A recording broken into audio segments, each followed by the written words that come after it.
Okay, so welcome back to our training video number 3. Once again, Edward Reformina here, author of Pinoy MLM Expose and the creator of Sponsor More Downlines.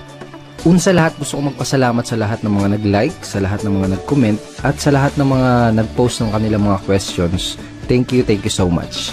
So, I hope na panood mo na yung ating video training number 2. Dahil dun sa training video number 2, pinag-usapan natin yung mga common MLM myths na pinaniniwalaan ng mga Pinoy networkers na pumipigil sa kanila para magkaroon ng resulta at maging successful sa kanilang mga business.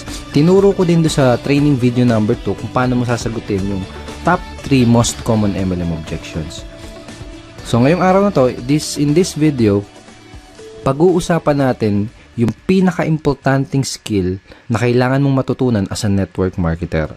At yun ay ang closing skill. So bakit ba napaka-importante na matutunan natin at ma-master natin itong closing na to? Let me tell you a true story.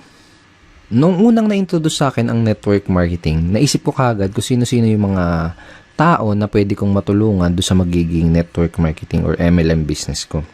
Isa sa unang pumasok sa isip ko ay yung classmate ko nung college. Alam ko kasi yung hirap niya sa buhay. Baga siya yung sumusuporta sa mga magulang niya, siya yung sumusuporta na sa buong pamilya niya, siya yung nagpapaaral ng mga kapatid niya.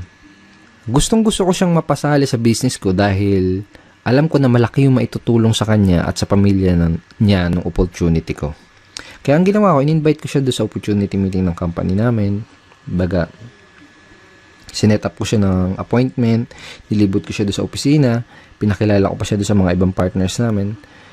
Kaso, hindi lang pala ganun kasimple. Hindi pala porket may intention kang tumulong ay magagawa mo na.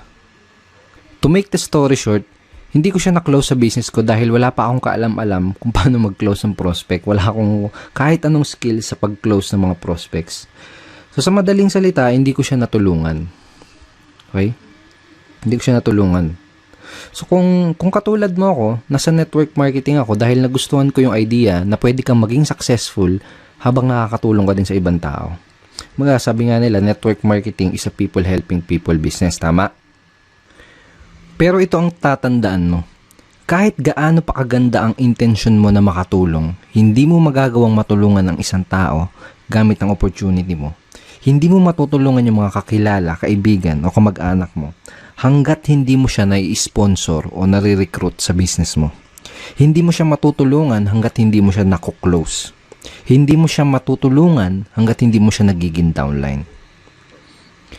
If you really want to help other people, kailangan mak-close mo muna sila sa network marketing business mo. Yun ang dahilan kung bakit kailangan mo ma-master ang skill na to.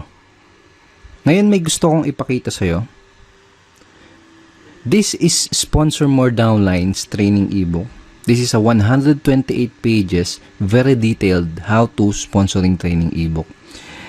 This is an exclusive training ebook na ginawa ko lang para sa team ko. Baga dito sa ebook na to, dito ko tinuro lahat ng mga sponsoring and recruiting strategies, approach and methods na natutunan at na-discover ko na tumutulong sa akin para makapag-sponsor ng up to 23 downlines per month.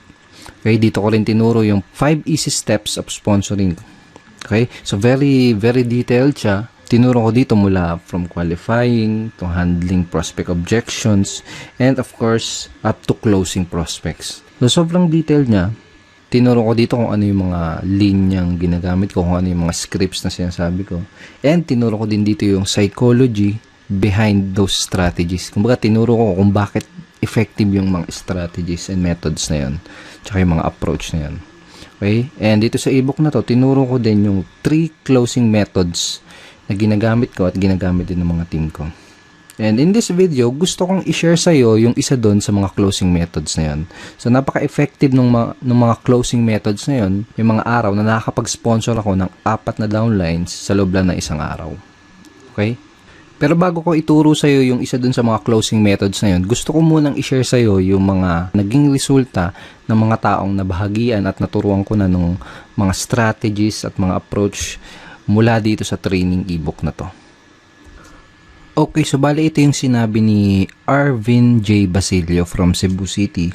Sabi niya, By applying his teachings and strategies in Sponsor More Downline's training ebook, I was able to sponsor 13 people and earn 14,110 pesos in just 11 short days. I have never experienced such fast results in my life. The teachings taught by Edward in objection handling also increased my sign-up rate by 200%. I became truly unstoppable in my business and I couldn't be more thankful.